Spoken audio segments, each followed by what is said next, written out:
What's up, you guys? I'm Jax. I'm here with Nathan, and you're watching Made It. Wow. Wow. We are here with singer, songwriter, TikTok sensation, Jax, in the actual room where all the TikTok magic happens. Welcome. This is really cool, I have to Thanks. say. The energy here is great. How many TikToks have you done with this piano that's right behind over here? Probably a little over 100 at this point. Wow. I post like every 4 days, so we're just constantly in this room. Probably do a couple a week on Very here. cool. There's Very like cool. actually like I don't know if you've ever seen the one where there's a kid I babysit. Yeah. There's a like candy still stuck like to the side of it, like Fun Dip, because she's always like eating like some sort of airhead or something, and so part of it's blue over there. It dyes your mouth and everything. Yeah, I kind of don't even want to get rid of it because Yeah, like whatever, like the memories. it's part of it. Yeah. That's really cool. Well, I mean, I think we should obviously start with what happened recently with the release of your new song. Yes. Yes. All the Thank you. boys I loved before. Yes, to all the boys I've loved before. How are you feeling? Are you still kind of riding those waves? Yeah, it's like a lot goes into a single release behind the scenes, so you have to post on all the social media stuff and like go through the interviews and blah blah blah. So Right. I think I've been a little overwhelmed the last Okay. 2 days, but in a good way, because I cannot even believe the feedback, and I was crying. If you ask my boyfriend, I was crying this morning reading YouTube comments. It's funny, I went through some too, and your fans are sticking up for you. I can't even, they are so, like, everybody's so cool. I've been in music for so long at this point, or been writing songs forever, and it feels really good to be in a place in life where there's some ears on it, and people I feel care. like you could raise an army or something, to come to your defense. Yeah. Why? Is there a lot of hate? No. I didn't even see it. Oh, God. Well, maybe to the Hollywood guy. Oh, Hollywood guy. Yeah. It's always a Hollywood guy. It's a love song.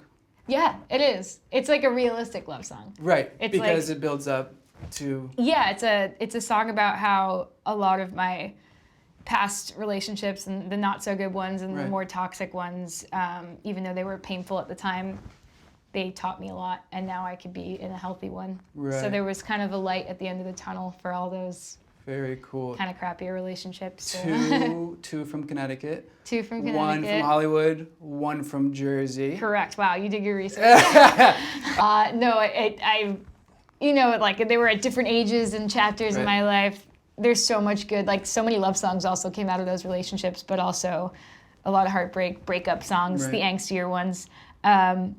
I mean, I learned a lot. I got a lot of good material out of it. I think that's the cool part about being a creative, not just a songwriter, but like in any field. When you go through pain and painful things, you can turn it into art. So I bet they're kicking themselves right now. maybe, or they're so mad at me. I don't know. Yeah. That's really great. So do you feel like you touched on this a little bit, but you feel like those relationships led you to this point in your life, and you pulled from it, you grew, become a better, stronger person, you ended up knowing what you wanted, right? Yeah, definitely, and I'm still learning every day, so. Yeah, that's really cool. Yeah, I wanted to thank you for coming to talk a little bit about your journey, like how you got here, because that's really what I'm interested in. Thanks for talking to me. Yeah, of course. We had a pandemic. I love this. Yeah. Getting through the pandemic, that was hard for a lot of people. Yeah. And that's when Not easy. You blew up, right? Yeah, I mean, yeah, it's like I went through a roller coaster of emotions too. When the pandemic started, before the pandemic, when I moved out to LA, I was writing songs not just for myself, but in order to pay the bills, I was writing songs for other people. So people would call it a ghostwriter, or like just people that write songs for other celebrities and stuff like that. Right. So it was hard even to split the difference at the time from my project and my music, and then writing for other people, because I was writing like 6 days a week, sometimes 7, sometimes 2 studio sessions a day. Wow. Just overworked, not even writing good music at a certain point, because when you kind of overwork you can't really force creative. It just kind of should happen. So I was tired for sure. So in a way, the pandemic was a blessing, because right when it happened, I was forced to just completely shut down like everybody else. I wasn't in the studio. But then the downside was that I couldn't make money that way. Right. So I couldn't write songs or get cuts. And then I started watching Tiger King and drinking White Claw during the day and doing like the whole thing that everybody did. I mean, it definitely got us through, but we were, I mean, hunkered down in New York and literally in the negative in our bank accounts, collecting unemployment. And I was like, my goal is to start posting on this new app and TikTok and just start posting my original music from my literal bedroom and living room and basement at the time, and or one bedroom apartment, you know, split the difference. Which is amazing because you're still doing that now. No, I mean, this is really not, if you could see this room, it's not super glamorous. It's pretty tiny. Oh, it's pretty cool. Does the job. It's only a little vertical screen. So I'm like, but I mean, it took about a bunch of flopping posts on there and taking myself kind of seriously, not really understanding the nature of the app, because I think a lot of the reason TikTok itself was so big starting in 2020 was because people were just looking for, you know, quick, like dopamine, really just wanted to be laughing and smiling in the darkest time in the world. So I was writing serious songs and stuff like that. And, you know, one day I just decided to be goofy and be myself. Anyone who knows me knows that I'm like a total dad. I even have that on here. I'm more shamelessly wearing my own merch.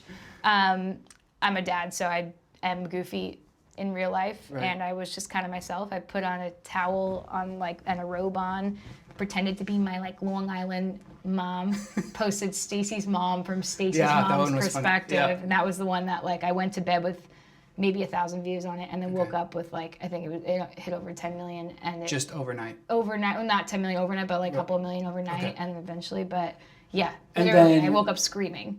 I was like, I can't believe it. And that was the catalyst for you to leave New York and move to LA, or what happened? No, I was just hunkering down in New York for the pandemic, but I was in LA at the time. But we were so scared, it was like chaotic in LA. We wanted to get away. Yes, so of course. It's my parents' house in New York. So.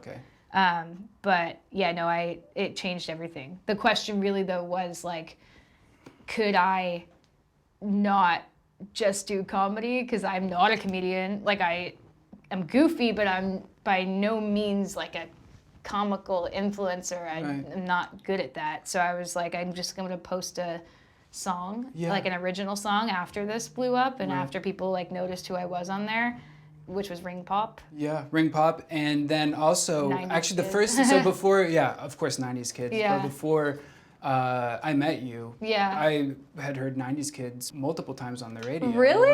I had. Oh, that's cool. And then that's so crazy. Then you were working on Like My Father. Yeah. Which is kind of the opposite of what you're talking about, because it's a very serious song. I mean, everybody who listens to it is crying by the end of it. But what you're talking about, your comedy kind of like helping to heal people. I remember, you know, laying in bed or sitting on the couch with my fiance and like going through your TikToks and going, wow, she's really funny. Oh, you know, and that's what we needed in LA at the time. I think, all over the world. I think that's, I mean, I did. Like, I was on that, I was like trying to think to myself, hey, like, what do I want to see on my For You page? Like, what am I, in my feed? What do I want to laugh, I want to smile, I want to share this with my friends. So, it was just a balance for sure, though, because I wanted to also be taken seriously a little bit as a songwriter at the same time. Right, so then TikTok became was it your platform to getting to where now you're releasing records? Yeah, I mean, right after Stacy's mom, I decided to put out Ring Pop and see if it worked. I was like fingers crossed, and it also blew up. And overnight, it got me like, my whole life I wanted to be noticed by people in the industry and respected, and like,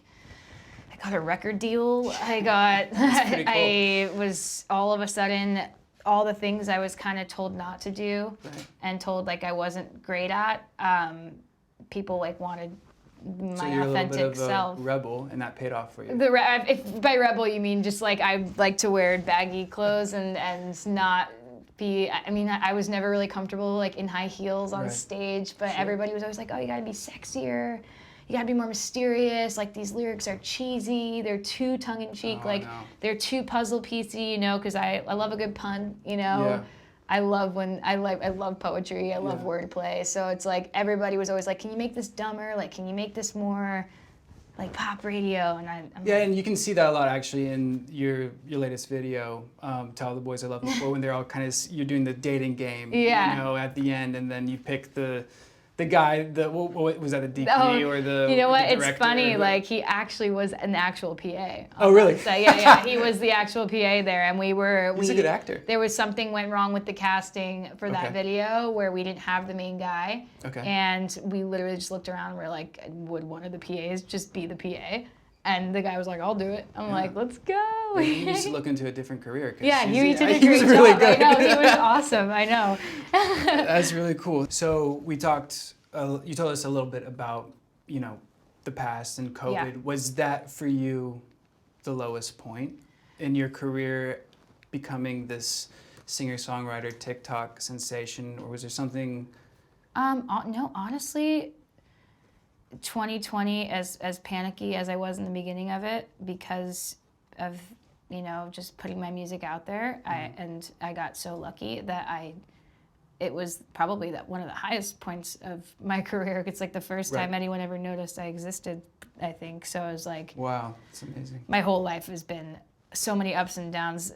The music business is so cutthroat, and it's almost impossible to get any kind of recognition, especially when the internet's so noisy. It's like there's so many people out there, so many amazing people, and then so much hype that it's hard to just break through the noise. So I think my lowest point, I got super sick like a few years back where I couldn't really sing. I had thyroid cancer, so they I see the scar. Yeah, the scar is pretty. I used to be like all weird about it, but now I'm not. So the one thing that you had been working on, basically, how long have you been doing this? Since I was a baby. I mean, I started in theater, and then I ended up like being in a bunch of like pop punk bands and stuff like that. Wow. Living out of a van on tour, trying to just gig out and play music live. So, and I love punk music and pop punk, and I was like a Warped Tour baby at a certain point. Favorite band ever? Oh gosh. That played at Warped Tour. I mean Blink-182 probably, but not my favorite band ever. Right. I did Warped Tour a couple of times with my like teenager band. Yeah. We somehow managed to get on a couple of the lineups. That's pretty cool. I actually remember, oh man, there was a couple of amazing acts. I loved, at the time I loved Forever the Sickest Kids. That's kind of a deep cut. I don't know if you know that. Yeah, I can't say I've heard of them, but I'll look them up. But it's cool. Like you move out to LA, and a lot of those kids work as songwriters out here in the pop scene. You wouldn't even know it. So you were on this massive, I guess, upward trajectory that had been going on since you were a little kid, and then all of a sudden it's all taken away from you. Yeah. And how long were you not singing then? It was like a 2-year process. I was at first when they found the cancer, it was like major surgery, a couple of months of recovery. You have to relearn how to use your muscles, like in your neck and everything like that. Wow. So at the time I was like I was mean because I was depressed and not able to sing and write songs and sing them. So I started to actually just write songs for other people, which started writing songs from other people's perspective, really, which is what I do on TikTok now, ironically. So, that's true. Is that what got you through it? Still working on the craft, but giving I the had voice to get an else? a creative outlet. Like I just needed to write songs because I wasn't. I was in bed rest watching Netflix, just sad, scared, and but I did get like a new wind on life for sure. And you didn't have a plan B? I didn't. No, never. I'm bad at everything else. Like the only thing I'm good at is like rhyming things. There we go. But it was scary. I came back again a year later. So I did go round 2 into surgery. Wow. You can't really go into remission so much for the kind of cancer I have, like thyroid cancer. So unless what I recently, actually a couple months ago, technically am, because you have to hit a 5-year mark in thyroid cancer to be in remission, which I did. Yes, that's great. Good news. It is great. I know, like, just clap for myself. You did it. Oh, that's fantastic. But it was a definite low point because I had never experienced that kind of like frustration and fear in my life. So definitely opened up the door of being a songwriter. Yeah, so much to pull from. I learned a lot. Right. Just not writing for me. Writing for other people. Right. So. What would the Jax sitting here right now tell the old Jax as she was going through that? Gosh. Get out of bed. Jeez, just like move. Go do something. Like, by the way, like when my doctor was like, okay, you can officially exercise, I did snap into gear. I actually ran a marathon right immediately. Right. Like I ran the New York Marathon. Like that was like the first thing I did when they told me I was good to run again, because I love to run. So right. yeah, no, I think it was like just a lot of like panic. So I would just say, don't panic. Don't panic. We're moving forward here. That's great. Yeah. Stick to it. Get to out of bed and move. Totally, yeah. I like that. Don't be sad. Thank you for sharing that. It's incredible to see how far you've come, especially someone who has had, you know, a major issue like that pulling through, and then now being jacked. Like what, you know? I mean, I appreciate you're everywhere. that. That's and it's still just the beginning. I feel like it's going to keep going. From your lips to God's ears. Yeah. Should we switch gears just for a second? Okay, cool. Hit me. Play your game. Okay. Man, you don't want to talk about cancer anymore? What? Boring. No. I don't. I mean, we can go deeper if you want. Is there anything you're not telling me, or no, man. No. Okay. It's just, I watched a lot of Dr. House to try to understand medical terms. It's sad. I mean, I can't imagine. I mean, I got the best cancer you could get. Really, I did. I'm sorry. I know. People are always laughing when I say that, but it's true. I mean, it is. Yeah. The survival rate's great, and it's awesome. So. Any side effects still, or like it's just 100% back? Oh yeah, that was the bigger thing. Is like living with it is entirely different than surviving it. Like my whole life is kind of dependent on this one hormone dose. I have to replace my thyroid like crack of dawn, 5 a.m. every day, and that's synthetic thyroid. So basically take it, you know, it's like a process. You have to like relearn your body kind of. Yeah. I was premenopausal when I was about 19 because my hormones were all over the place because it's so much hormone stuff. So yeah, dealing with it. Diet changes, exercise changes, like all these things. Right. Not overworking yourself into a whole sleeping, like things like that. Best self-help or self-care tip? Me? Yeah. Oh gosh, but I feel like everybody's so different. But probably for you. Yeah, probably sleep. Sleeping. Yeah, totally. That's so important. Which I suck at still, but it's hard. Getting there. Yeah. I mean, you get stressed out, you get anxious, or you get excited, and then excited. Before you know it, it's 3 a.m. and you have to get up in a couple You're hours. Like, wait, I've been on TikTok for 6 hours? That's crazy. Time flies on TikTok. I'm telling you. I mean, you have no idea. Maybe I don't have as much of an idea as you, but like I'm looking down, and then 2 hours later, it feels like only 5 minutes passed. You know? Yeah. People are always like, how much time do you spend on TikTok? I'm like, as a creator, not that long. As a user. Wait. So you spend more time watching other people's videos and creating? Dude, it's the best app in the world. Are you kidding? Like, I was on it for so long before I was doing it. I was an influencer on there. I love this app. It's so funny. It's really like cool. Vine, you know? It is. Yeah, like, that's true. Yeah, I remember Vine, and that went away, and now we have TikTok. No, R.I.P. Vine. Okay, well, all right, so I'm going to name 3 artists, okay? And if they have influenced you and your music and your writing in any way, you have to tell me something that you've never admitted before on camera. Okay, I'll think of something, I think. Hopefully I don't get all 3 right, but I could. Yeah. All right, so I'll go ahead and start with Blink-182. What the heck? Well, I mean, I just told you I love Blink-182. Oh, man, okay, so something I've never admitted on camera. Oh, God, okay, this is just such a really creepy one. No, come on. I overkill, and I know I shouldn't. Like, if my doctor's listening to this right now, he's gonna kill me. I overkill, like, cleaning my ears out. Like, when you clean your ears out. I'm so scared to clean my ears. You're not supposed to do it. Kids, don't do it. You're not supposed to use a Q-tip to clean your ear out, but I, do it every single day. Like, overkill, maybe twice a day, like a psycho. Okay, good to know. I went to an ENT, and they looked at my ears, and they were like, what? Like, this is so clean, literally the cleanest ear I've ever seen in my life. You can eat a sandwich off of it. Literally. Okay. Next. You're welcome for that. Yeah. I'm just going to say, just because of the breakups themes sometimes, and monetizing off of tragedy. Okay. Adele. Oh, yeah. Yeah. I don't know if I'm ever thinking in that way, I'm influenced by Adele, but I think she's amazing. Okay, so you wouldn't say she was an influence? I don't know if it's enough to give you a crazy secret. Okay, all right. Then the but last I do one, love Adele. She's amazing. I don't know if you can top the ear cleaning secret, but Bo Burnham. Oh, You dirty dog. Yeah, God, Okay. crap. I gotta I'm think of getting two something secrets right out now. of you, That's yeah. something I've never admitted on camera. Okay. When I was little, I was mad at my mom, so I intentionally flooded or clogged the sink up. I pulled the thing and let it overflow. I meant to like stop it when it got to the top. Yeah. Totally forgot about it. Ruined the entire house. My mom has still right now no idea, and everybody blamed her, and they were like, "Wow." So she's Jill, gonna find out. she's 'cause gonna of watch this interview and say I was just this like vindictive, evil little brat, and I was like mad at her. I think the reason I was mad at her is because she was aggressively brushing my hair, like getting the knot. So and she I was taking care of you. I was like a and kid. I was cleaning- must have been like 6, and I was like, you know what I'm gonna like let this sink overflow a little bit. Okay.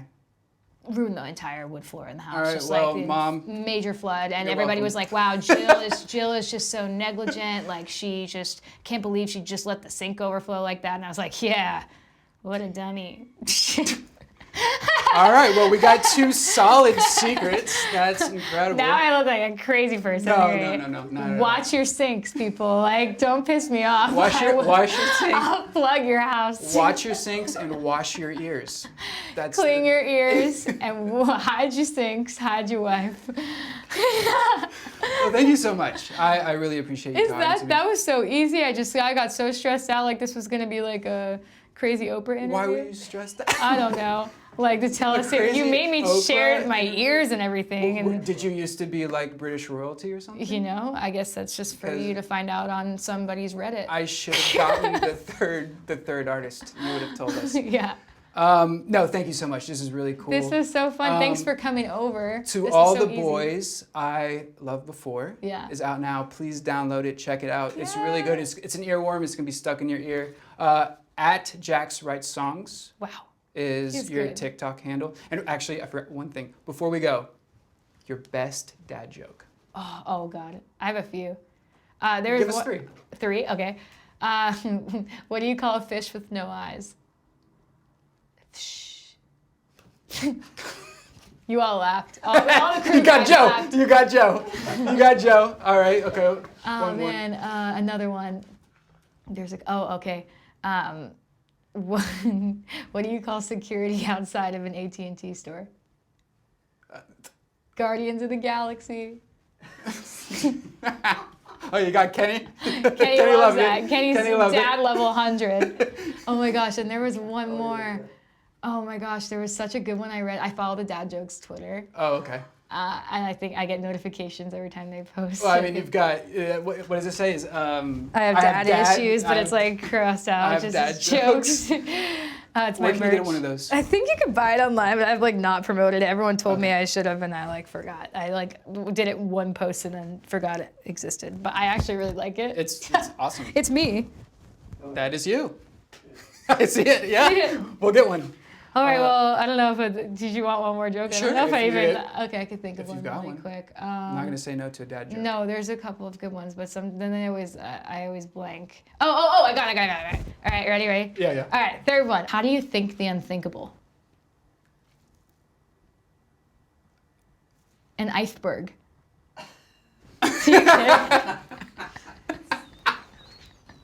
That's so stupid. That's so stupid. But so smart. Like I was like, it took me 10 minutes to get that joke. I feel like Brave. oh, he that's sent your- that to me in flowers, and I was like, how do I think the unthinkable? And then he texts me, goes, an iceberg. That's the subject of the song, right? That's Brave, yeah. Brave is the subject of your song. My BFF and love of my life, Love of your Ginger life, Man. It's does funny. I'm always that- like posting ex-boyfriend songs and content, and he's there. People just make up their own versions Sure. on the internet of like what the reality is. And no matter how many times I say like, no, it's not about my current boyfriend. They're like, I don't care. We'll kill him. So he gets like death threats on Instagram from like these random trolls in the middle of nowhere. Well, People how dare you cheat on her? And I'm like, That's what I we were said- talking about earlier with the 3 guys on your TikTok. I mean, your fans are not happy. They really- are like, we'll kill him. Yeah. And I'm like, all That's right, amazing. we're good. Like, we're past this. This So is do- 8 years ago. How long have you been together? Me and Brave, about 5 years now. It's about Yeah, right? Right? I hope you're watching. Swipe up, babe. Before we go, Yes. what else are you working on? Anything else coming out, or you're just Yes, so much. I have so much music. I'm way too excited. I'm like can hardly wait. I've been writing an album all a year. full album? It might as well be. I mean, Yeah. I put things out like singles because I think, you know, it's kind of a world of a short attention span. I feel like people kind of just want more and more but music. plenty of people would listen to a full You think? album. I hope so. I 100%. have enough music for an album, so I'm done with it pretty much, and I'm really excited. So There's lots of dad jokes in it. We'll listen to it when the cameras are off. Oh, okay. I'm Yeah. ready for you. I have the speakers set up somewhere in there. Okay.